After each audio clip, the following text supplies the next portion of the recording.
Ok, bueno, buenas tardes. Sí, verdad. Como les venía diciendo a todos y todas las presentes, pues estamos en una sesión más del Semillero de Paleobiología de la Universidad Nacional de Colombia y fuimos invitados por el capítulo estudiantil de la Asociación Colombiana de Geólogos y Geofísicos del Petróleo. Em, el día de hoy nos acompaña Diego Alejandro Convita Romero, que es un estudiante de geología de décima matrícula y quien actualmente está realizando su trabajo de grado con tortugas marinas de la formación Rosa Blanca en el área de Zapatoca, en el departamento de Santander. Él ha trabajado con el semillero de paleobiología desde hace aproximadamente 2 años y medio y pues es la persona que les va a dar la charla el día de hoy. Entonces los dejo con él. Cualquier duda o cualquier inquietud, les recomiendo por favor la vayan dejando en el chat y con mucho gusto al final él las estará respondiendo. Adicionalmente, si acá hay personas que desean unirse al semillero de paleobiología de la universidad, pues se quedan un ratico al final de la charla y tanto Diego como yo les explicaremos y les contaremos qué hace el semillero y pues qué actividades tenemos planeadas para los nuevos miembros. Muchas gracias. Muchas gracias, Kevin. Es un honor estar aquí. Permítame compartir pantalla. No sé si actualmente pueden ver la presentación que estoy mostrando. Si alguno me puede responder, se lo agradecería.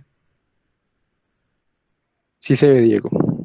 Sí se ve. Listo, listo, muchísimas gracias. Bueno, buenas tardes a todos, bienvenidos. Hoy vengo a hablarles un poco sobre las generalidades de la paleontología. Vamos a empezar por la definición que se da actualmente. La paleontología es la ciencia que trata de reconstruir la historia de la vida en la Tierra aplicando principios geológicos y biológicos al estudio del registro fósil, con el objetivo de conocer la evolución de los diferentes organismos a lo largo de los años. ¿Qué es el registro fósil? El registro fósil es el registro total de organismos que se han encontrado en el planeta. Este registro está incompleto, tiene sus errores, pero es lo que se ha acumulado a lo largo de todos los años de investigación del ser humano, de toda la biología en general. El proceso para que un espécimen sea aceptado en el registro fósil es mediante el proceso que estoy mostrando aquí. Primero se hace un hallazgo, del hallazgo se hace una extracción, una preparación, un almacenamiento, una clasificación para ser enviada a una colección paleontológica. Esa colección paleontológica ya hace parte del registro fósil. Comúnmente una colección paleontológica que hace parte de este registro mundial tiene que ser de una universidad o de un museo. El estudio de la paleontología se basa principalmente en la taxonomía sistemática. ¿Qué es la taxonomía? Se refiere a clasificar a los diferentes grupos de organismos según características anatómicas, relación de parentesco y diferencia. Básicamente se hacen 4 cosas. Una descripción morfológica, como lo pueden ver en la imagen izquierda superior, donde se muestran partes del esqueleto de una tortuga, o una comparación. ¿Qué es una comparación? Se considera una comparación clasificar dos organismos a partir de ciertas características que comparten. Cuando me refiero a características que comparten es, por ejemplo, qué tan larga tenía la extremidad posterior o qué tan largo tenía el cráneo, por ejemplo. Estas comparaciones nos permiten determinar la relación de parentesco que tienen los diferentes grupos. Como pueden ver en la imagen esquina inferior izquierda, se puede ver un grupo de maniraptores en donde encontramos al famoso velociraptor y a diferentes organismos reptiles del grupo de los dinosaurios que poseen como tal características aviarias. Todos tienen cosas en común, pero esta clasificación nos permite saber cuál es más parecido a cuál y dar un orden a todo el sistema biológico presente. Otra parte muy importante del estudio de la paleontología es la morfología funcional. ¿Qué es la morfología muy funcional? Es el estudio de las características de la forma del organismo y el objetivo que tenía dicha forma.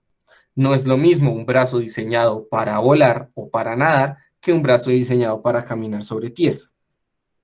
Sin embargo, el estudio de la función de las partes del organismo tiene sus pequeños contratiempos, que es que hay que identificar muy bien homologías y analogías. ¿Qué es una homología?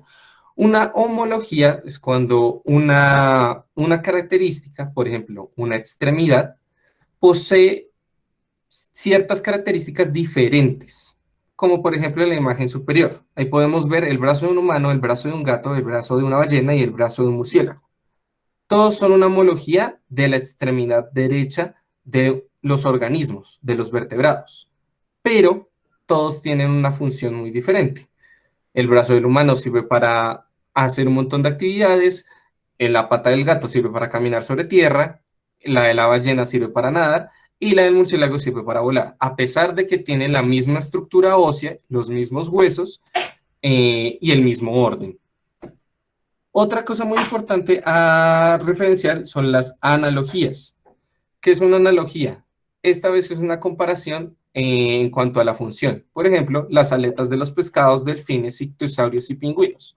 Todas sirven para nadar, pero la estructura interna de cada una es diferente. Otro ejemplo muy famoso es el de los dientes de sable, que se usan para asfixiar a presas pero que han sido usados a lo largo de la historia por diferentes organismos, como lo son los tigres dientes de sable, marsupiales como el Thylacus milus, que es el organismo que ustedes pueden ver en el centro, y organismos más primitivos como ustedes lo pueden ver a la derecha. Por último, una de las partes más importantes del estudio de la paleontología es la tafonomía, que es la asociación y el paso de la vida a el descubrimiento fósil, es decir, la transformación del material orgánico a el material fósil. Para eso, quiero explicarles una serie de definiciones, las cuales nosotros manejamos mucho a la hora de describir la tafonomía de un ser vivo. Empezando por la biocenosis, que es cualquier vivo o ser vivo existente, la tanocenosis, que es la acumulación de cadáveres, la tafocenosis, que es el enterramiento de estos organismos, de estos cuerpos, después del transporte. Después está la diagénesis, que es el proceso de fosilización que vamos a tratar más adelante. Y por último, el descubrimiento del yacimiento. Hay varios tipos de tafonomías. Empecemos por la tanatocenosis. La tanatocenosis se refiere a una acumulación de cadáveres en el lugar. No hay transporte y el yacimiento se considera autóctono. Pero me preguntarán, ¿a qué se refieren con eso? Bueno, en la imagen de la esquina superior izquierda se pueden ver tres gliptodontes que se encontraron que estaban comiendo dentro de un río. ¿Qué fue lo que pasó? Estos tres organismos estaban pastando y, un aluvión los agarró en el proceso en el cual ellos estaban pasando por el río. Sin embargo, al ser muy pesados, no fueron transportados, sino que se quedaron estancados por el lodo, murieron y con el paso del tiempo sus esqueletos se quedaron preservados. El organismo no fue transportado, sino que murió en el mismo lugar donde están sus restos. Otro ejemplo muy famoso es el de los huevos de titanosaurios que podemos encontrar enmarcados en amarillo acá, los cuales fueron sedimentados, sepultados por una inundación. Esto es en Argentina, es uno de los descubrimientos más importantes de huevos de dinosaurios en el mundo. Por otro lado, tenemos la tafocenosis o yacimiento alóctono, que se refiere a un yacimiento fosilífero, el cual los restos fósiles fueron transportados del lugar donde murieron y depositados en otro sitio. Generalmente presenta pues separación de esqueletos y no nos arroja tanta información como un yacimiento autóctono. La biocenosis, como lo pueden ver en la imagen, es la representación de los organismos vivos. Y la orictocenosis es una acumulación especial en la cual la acumulación de los fósiles se da por filtros. Para esto yo puse un ejemplo de los pozos de la Brea en California, en donde estos pozos atrapaban a organismos grandes como mastodontes o osos perezosos, Y lo que pasaba es que esto atraía a una gran cantidad de carnívoros. Este es uno de los yacimientos donde se tiene mayor cantidad de depredadores. Se tiene una acumulación de tigres dientes de sable y de lobos bastante grande. Esto, ¿qué es lo que pasa? Es un filtro. ¿Qué tipo de filtro es? Es un filtro de depredadores. ¿Por qué? Porque dado que las características del yacimiento hacen de que los depredadores sean sepultados en una forma más rápida y más consecutiva, la cantidad de organismos depredadores del lugar pareciera que fuera altísima, pero realmente no. Lo que pasa es que es más común que muchos depredadores queden atrapados en comparación con las presas. Entonces, se genera un filtro por el cual no se representa como tal cómo vivían los organismos en ese entonces, sino que se representan es más a los carnívoros. No quiere decir que en ese periodo de tiempo, en ese lugar en específico, haya una sobrepoblación de carnívoros. No, significa que el yacimiento conserva y atrapa una cantidad de carnívoros mucho mayor. Las aplicaciones de la paleontología son bastantes. Vamos a empezar por la paleoecología, que es la forma como vivían los organismos, cómo interactuaban entre sí y los comportamientos que tenían. Ejemplos como estos podemos ver en las imágenes de la derecha, donde pueden encontrar un ictiosaurio del Jurásico, el cual daba a luz a su cría de forma natural como tal en el agua, a pesar de ser un reptil y de, por decirlo así, poner huevos. Este organismo, adoptado a la vida acuática, modificó el nacimiento de su especie con el objetivo de facilitar el proceso a la transición al agua. Otro ejemplo es el pescado que vemos en la parte inferior, el cual está interactuando con otro pescado en forma de canibalismo. eh, y pues el resto de interacciones también se pueden reflejar en diferentes tipos de yacimientos fósiles. Por ejemplo, marcas de depredación de algún organismo sobre otro o manadas de ciertos animales que convivían juntos. Otro uso es la paleoclimatología.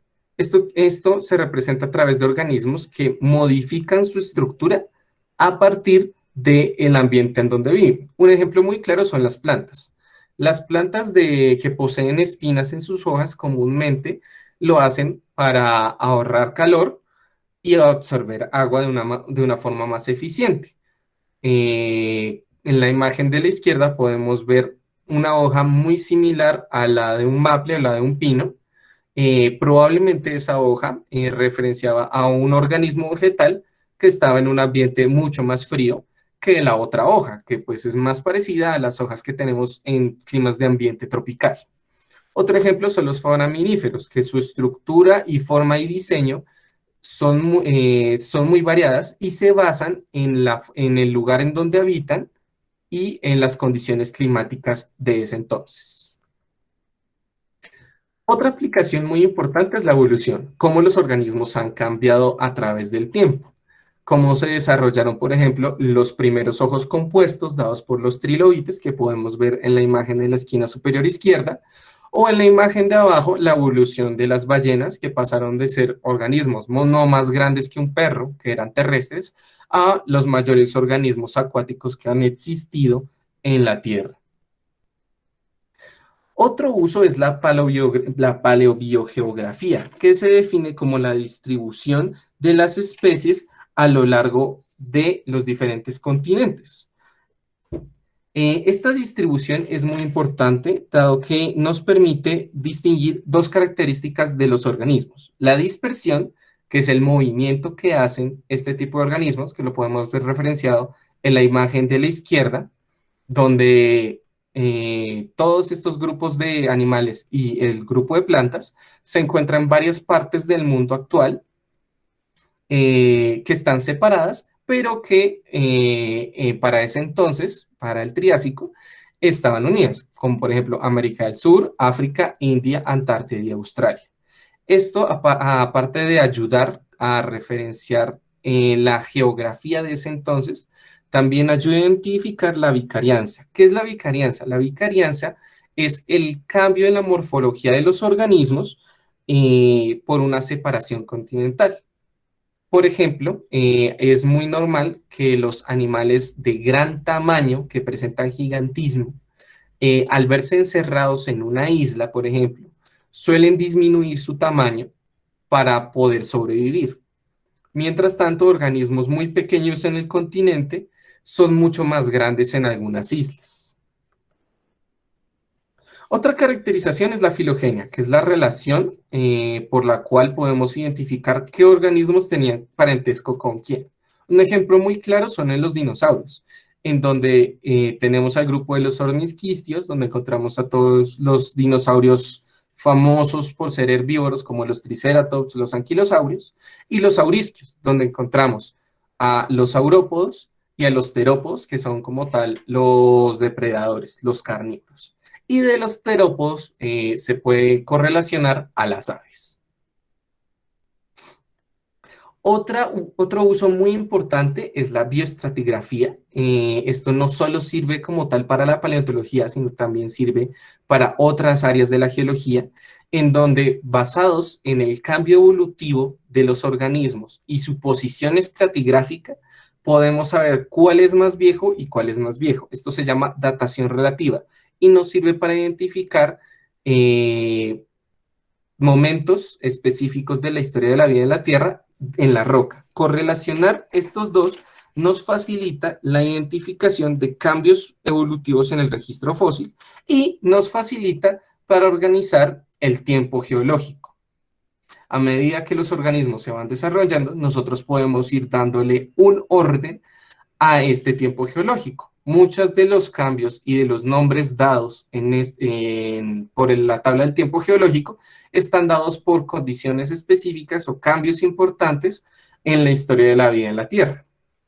Un ejemplo claro de esto son las extinciones masivas, cambios gigantescos en la biosfera, donde la mayoría de los organismos, tanto en el mar como en la Tierra, se extinguieron por condiciones muy adversas, cambiando por completo la dominancia de ciertos organismos. Un ejemplo muy claro es la extinción del Devónico, donde varias erupciones volcánicas eliminaron a la mayoría de los familiares de los peces actuales, dejándoles el camino libre para ellos para seguir evolucionando y tomar el puesto actual como peces dominantes del planeta. Bueno, ya entrando en tema, vamos a hablar un poco de la fosilización, que es el proceso por el cual un organismo, bueno, una parte de un organismo se vuelve un fósil. El proceso de fosilización requiere, pues, de taxonomía, como nosotros estábamos hablando, y también de ciertas condiciones en específicas. En esta imagen podemos ver un proceso por el cual un tiranosaurio se convierte en un fósil. Vemos de que este tiranosaurio estaba persiguiendo a otro dinosaurio, dejó unas marcas en la arena, las cuales también se pueden ver, y kilómetros después este tiranosaurio se tropieza, cae, se muere porque es bien de malas, y queda sepultado. Con el paso de los tiempos, este organismo sufre el proceso de diagénesis y queda expuesto para su estudio. ¿Qué factores afectan este proceso de la fosilización? Básicamente dos, intrínsecos y extrínsecos. Los factores intrínsecos son los factores que son del mismo material. No es lo mismo que se fosilice un pulmón a que se fosilice una parte dura del esqueleto de un dinosaurio. Dependiendo de la composición química del organismo y dependiendo de la dureza de esa composición, la probabilidad de que ciertas partes se fosilicen puede aumentar o disminuir. Por otro lado, los factores intrínsecos se refieren a todas las condiciones ambientales externas del organismo que lo afectan directamente. No es lo mismo que un organismo quede sepultado en el fondo de un río, donde puede ser transportado a ciertos lugares, a que quede muerto en un área despejada donde los carroñeros pueden destruir el material. Hablando en tema, vamos a hablar sobre los mecanismos que afectan a los tejidos. Estos mecanismos son intrínsecos y afectan a tres tipos de tejidos, que son los mineralizados, como los esqueletos, los no mineralizados, como los órganos y la piel, y los inalterados, que son casos especiales. Los inalterados son mecanismos por los cuales los organismos se preservan absolutamente bien, sin ningún rastro casi de deterioro. En la esquina inferior derecha podemos ver el resto congelado en permafrost de un mamut bebé sacado en Siberia, el cual aún posee la piel y la mayoría de sus órganos. Arriba de este podemos encontrar un ámbar con la cabeza de un dinosaurio terópodo muy bien conservada. Y a la izquierda podemos encontrar bien un león también conservado en permafrost, donde incluso le podemos ver la planta de las patas, los ojos, la cabeza, la nariz, las orejas, absolutamente todo. La preservación de los tejidos no mineralizados, o bueno, las reacciones que puede sufrir este tejido, se basan en biodegradación, carboxilación y mineralización temprana. Biodegradación es el proceso por el cual pues, se deterioran todo tipo de organismo, es el más común, ese es el que sucede a todos. Carboxilación es el proceso por el cual el tejido de las plantas se transforma en carbono. Y mineralización temprana es un proceso por el cual los tejidos blandos pueden ser mineralizados o pueden dejar una marca. Primero, en la imagen colorida de la izquierda tenemos un escarabajo de las minas de Messel en Alemania, el cual preservó incluso su textura y color actual. En el centro tenemos el famoso Archaeopteryx, un dinosaurio que presentaba alas y que es conexión entre los dinosaurios y las aves, el cual quedó conservada la mineralización de sus alas. Y en la imagen a la derecha tenemos la conservación de más rara que he visto, una de las más raras que he visto, de una medusa, que no tiene ningún tipo de tejido duro y su tejido es famoso por ser blando, y aún así es capaz de ser conservada en ambientes muy especiales. Por otro lado, los tejidos que afectan a los tejidos mineralizados se pueden dividir en dos: encostramiento o relleno sedimentario y mineralización. El encostramiento es un relleno sedimentario el cual sucede por el proceso de sepultación. Un organismo vivo muere, queda sepultado, es encerrado y rellenado por el sedimento y el sedimento deja una marca del organismo. El primer tipo de marca que podemos ver son las impresiones, que no son partes vivas del organismo, sino que son rastros que dejó, como por ejemplo a la izquierda podemos ver el rastro que dejó una estrella de mar al posarse en el fondo marino. En la parte de arriba podemos ver unos túneles realizados por gusanos y en la parte de abajo podemos encontrar huellas de dinosaurios. Otro ejemplo de estos rellenos son los moldes. Los moldes como tal son rellenos sedimentarios que dejan marcas del organismo, ya sea en relieve positivo o en relieve negativo, como por ejemplo los moldes externos o los moldes internos, en donde el material sedimentario rellena la cavidad externa del organismo, se endurece y conserva la forma del organismo, o bien rellena sus cavidades internas, logrando preservar también su interior. Cuando estos dos procesos ocurren al mismo tiempo, se puede llamar un molde compuesto, que es el que podemos ver además de la derecha, en donde hay un relleno interno que marca la forma interna del animal, pero también hay un borde externo, el cual marca la forma externa del animal. Y cuando un sedimento posterior rellena el espacio dejado por el esqueleto, se le llama un cast. Otro proceso muy común es la mineralización o neomorfismo, en donde el material, por ejemplo, en este caso la concha de este organismo, cambia de ser aragonito a ser calcita, es decir, cambia a un polimorfo más estable. Este proceso es un proceso químico el cual sucede comúnmente para estructuras con compuestos que no son muy estables a lo largo del tiempo, como es el caso del aragonito y la calcita. Otro caso ya aparte es el reemplazamiento, en donde todo el material es cambiado molecularmente por otro elemento, como es en este caso en donde las conchas de estos amonites, que eran de carbonato de calcio, pasaron a reemplazarse por pirita. Por otro lado, tenemos el proceso de cementación, que se puede dividir en permineralización, cementación de cavidades y concreciones. Las concreciones son acumulaciones externas de carbonato de calcio, las cuales van rodeando diferentes objetos y a veces pueden rodear fósiles enteros, conservando su estructura interna muy bien. Por otro lado, la permeabilización es el relleno de espacios entre tejidos. ¿Esto qué quiere decir? No son cavidades que el organismo diseñó, sino son espacios que han sido dejados y que por ya diagénesis son reemplazados con el tiempo.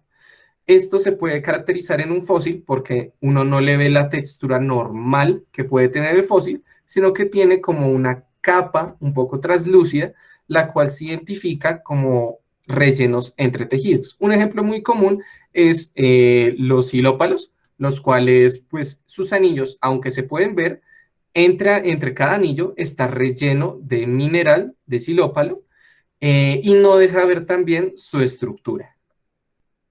Por último, está la cementación de cavidades.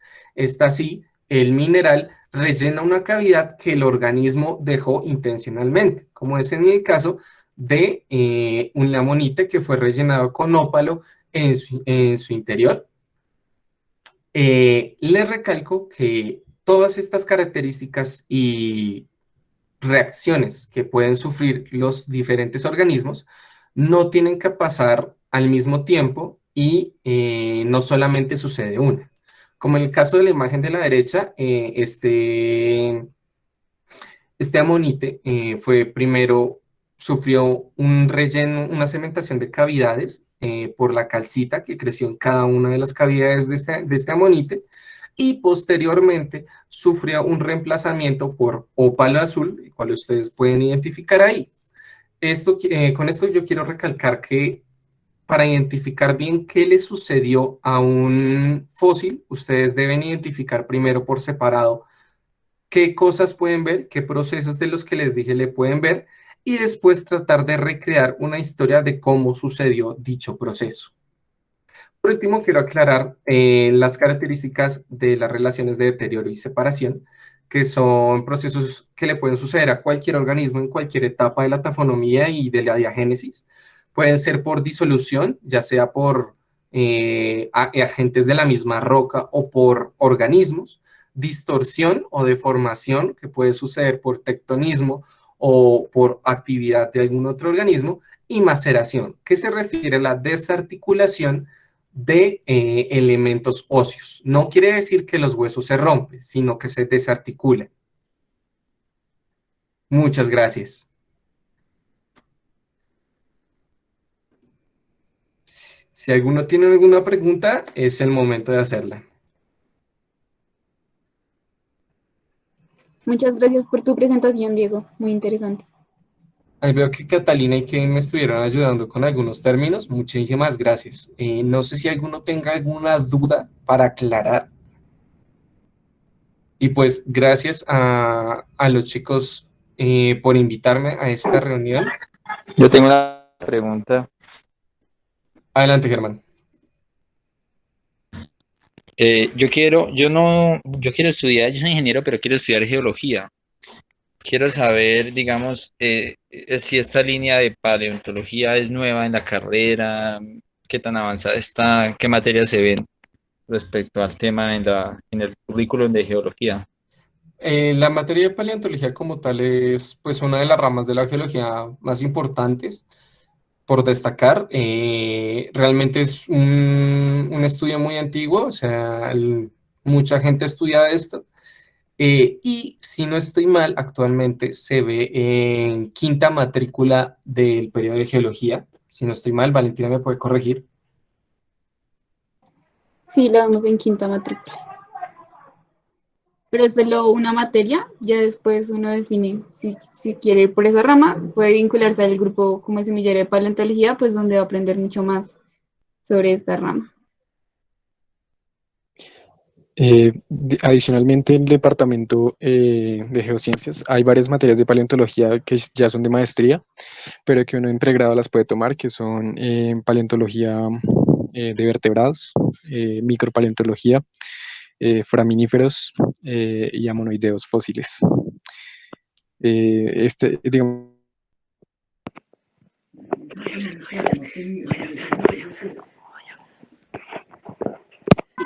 No, no se oye. Aló. No se oye, Iván. Hola, buenas tardes a todos, gracias y muy buena la presentación, sobre todo para los que no somos de las ramas de la geología y de la ingeniería. Quisiera preguntarte, la diapositiva de los moldes, en el de la derecha, en la foto de la derecha, ¿qué animal era? ¿O qué especie era? No logré identificar. Gracias.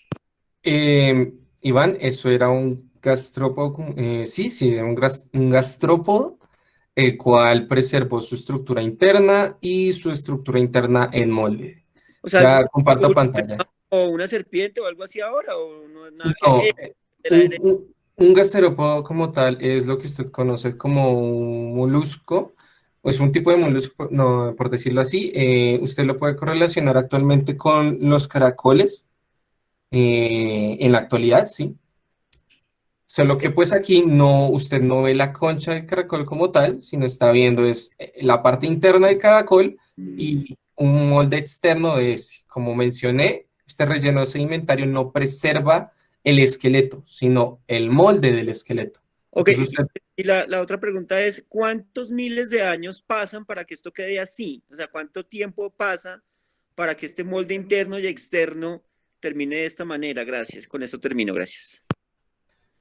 básicamente el proceso de fosilización es un proceso pues demasiado específico, realmente tendría que haber estudiado ese fósil como tal para saber el proceso, pero generalmente es un proceso que tarda millones de años.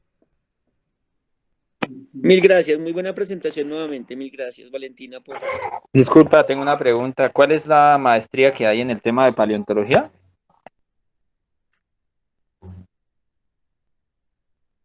Como tal se llama Maestría en Geociencias Paleontología, si no estoy mal.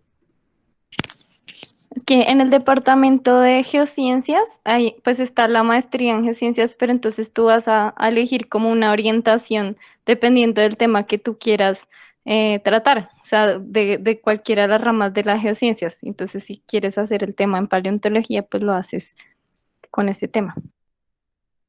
Ah, bueno, muchas gracias. Muchas gracias, Catalina. Siguiendo con las preguntas del chat, Juan Diego Rojas Roncancio nos pregunta, en caso de la preservación de plumas, ¿cómo pueden de algún modo saber el color de estas?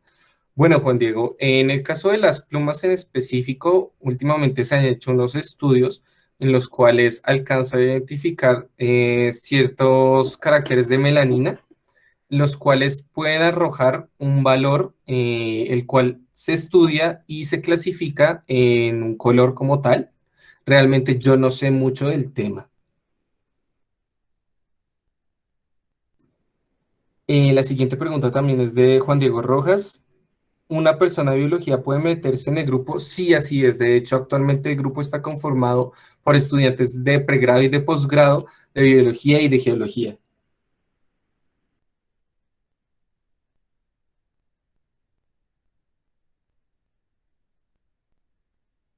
La siguiente pregunta es de Juan Felipe Pizarro Ramírez. ¿Cómo es el proceso previo para determinar dónde se harán las salidas de campo para buscar los fósiles? Bueno, Juan Felipe, ese es un proceso muy largo, el cual se basa en varias partes. Primero es un estudio bibliográfico en el cual se hace una capacitación personal para revisar qué es a lo que uno quiere estudiar. Primero es buscar ese enfoque, es decir, no es lo mismo ir a un sitio famoso por tener organismos del Cretácico que sean de tipo marino, o ir a un sitio con organismos terrestres del Mioceno.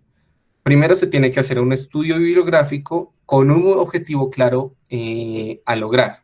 Si usted quiere lograr la determinación de una especie de bivalvo, usted busca en qué rango de edad se encuentra esa especie de bivalvo, lee la bibliografía y basados en eso, si usted quiere hallar la caracterización de ese grupo, de ese rango de edad, usted va al lugar, bueno, plantea ir a cierto lugar a recolectar ese fósil o esos fósiles. Después de eso, usted empieza a hacer un estudio en el cual va a tratar de encontrar toda la información referente a eso. Pero básicamente se hace un estudio bibliográfico con un enfoque en específico antes de la salida de campo. Todo el proceso después de la salida de campo es otra historia. Yo quería preguntarte qué tan desarrollada está la paleontología en Colombia, o si todavía es un tema que está iniciando o todavía falta. La paleontología en Colombia es un tema el cual inició ya hace bastante tiempo, pero que de todas formas arroja muchísima información y aún no se sabe muchas cosas, aún hay muchas dudas y muchas preguntas. Eh, para generalizar, realmente pues, se ha hecho muchísimos estudios de vertebrados y algunos de invertebrados, aunque obviamente faltan, por lo que el registro fósil es incompleto, y pues la geología de nuestro país es muy diversa, muy rica y aún tiene muchas cosas para entregar. Entonces realmente es un paso a medias entre las dos cosas que usted menciona.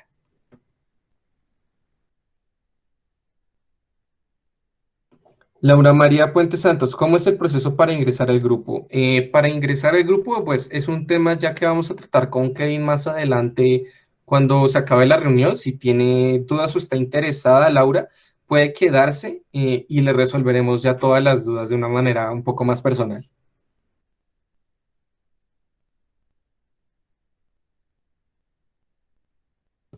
Que si existe apoyo de parte de, digamos, las entidades para hacer investigación en paleontología, o es de esos temas que, pues sí, que son muy bonitos y muy interesantes, pero que toca trabajar con las uñas. Pues realmente, lastimosamente en Colombia, el apoyo del Estado a todo lo de investigación científica, sin importar qué tema sea, es muy bajo. Realmente, si no da un potencial económico famoso, pues no se financia mucho. Sin embargo, tampoco es que la financiación sea nula en nuestro país. Siempre hay grupos de estudios, siempre hay pues todo el trabajo que ha ido haciendo el Servicio Geológico Colombiano, así como los diferentes museos repartidos a través del país. Sí se han hecho varios estudios y pues sí se puede trabajar en ello.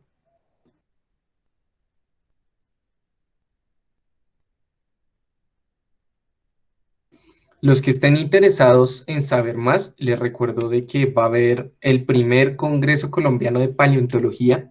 Lo pueden encontrar a través de la página de, el Museo Paleontológico de Villa de Leyva, que es el que lo está organizando, en asociación con el grupo de Semillero de Paleobiología, nosotros, que pues estamos organizando. En eso vamos a tocar varios temas y están cordialmente invitados.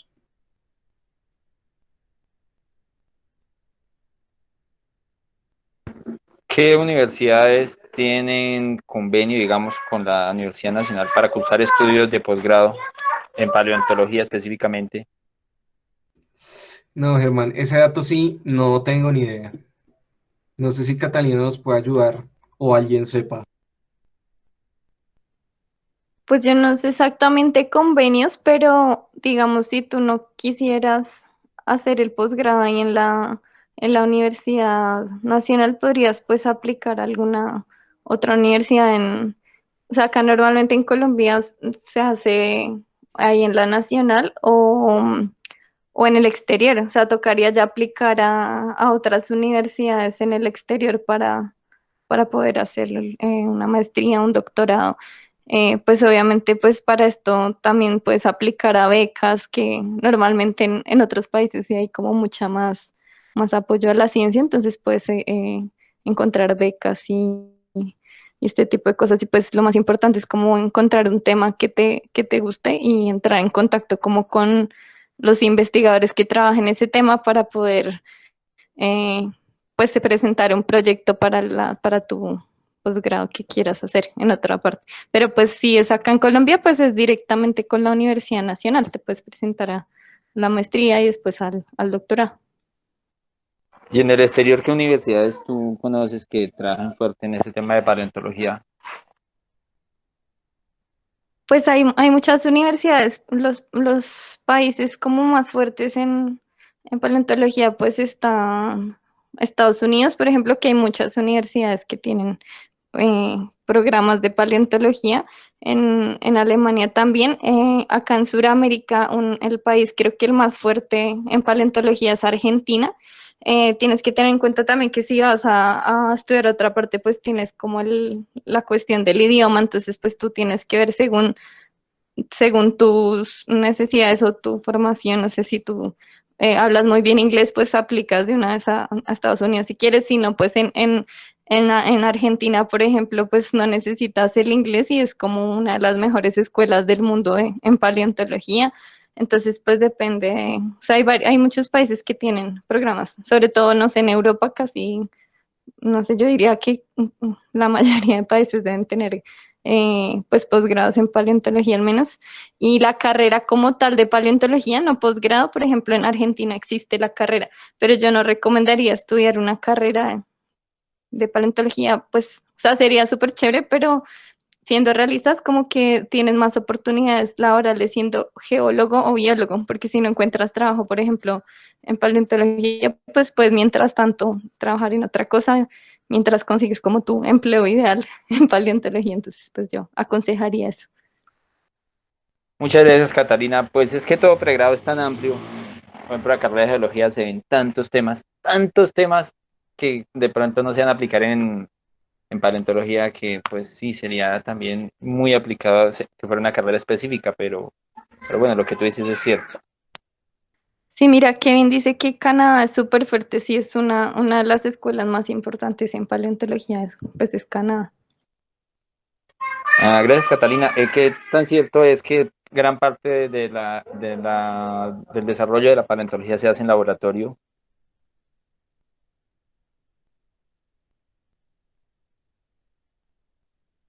O sea, podría yo pensar, o sea, aparentemente la paleontología parece que fuera puro campo, pero he leído por internet que más del 50% de la paleontología se desarrolla es a nivel de laboratorio. Germán, realmente pues requiere de ambos procesos son importantes, pero pues obviamente la identificación en el laboratorio y el trabajo de limpieza y preservación de los fósiles es muy importante. Es decir, siempre se maneja una importante parte en el laboratorio, pero también se maneja una importante parte en el campo. Esto es uno de los llamativos que combina ambos lugares, no es que sea específico solo de uno, sino que combina el área de trabajo de campo con el área de laboratorio. Bueno, muchas gracias. Otra preguntita, ¿el semillero nació en la carrera de biología o en la carrera de geología? Como tal, el semillero salió de la idea de combinar los conocimientos de biología y de geología. Los fundadores ya en el 2017 tuvieron la idea de hacer nuestra primera salida de campo como un proceso para interactuar y pues retroalimentar ideas en el campo de biólogos y geólogos. Es de los dos. Bueno, gracias. ¿Cuál es el paso siguiente después del semillero que tienen planeado? El paso siguiente del semillero por ahora es seguir en la investigación. Actualmente estamos trabajando con el programa PGP de la Facultad de Ciencias para realizar nuestra propia investigación, consolidarnos como semillero de investigación, seguir realizando estudios y seguir divulgando la paleontología. Bien, gracias. Vale, muchas gracias. Respondiendo a la pregunta de los fósiles más antiguos de Colombia, ¿qué edad tienen y dónde se encuentran? De John Cristian Moreno. Realmente la pregunta es difícil de contestar. Yo diría que uno de los fósiles más antiguos o asociaciones fósiles más antiguas se encuentra en Floresta, Boyacá, que se refiere al Devónico. No sé si alguien sepa o tenga más información de esto.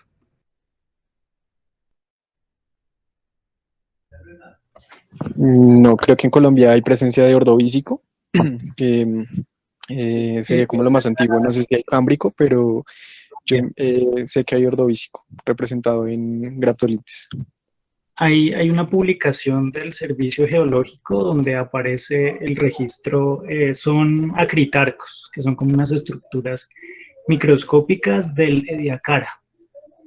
Pero estos fósiles, digamos que se encontraron en pozos principalmente, aunque del Cámbrico en la Macarena hay unos lugares donde se han encontrado trilobites y braquiópodos.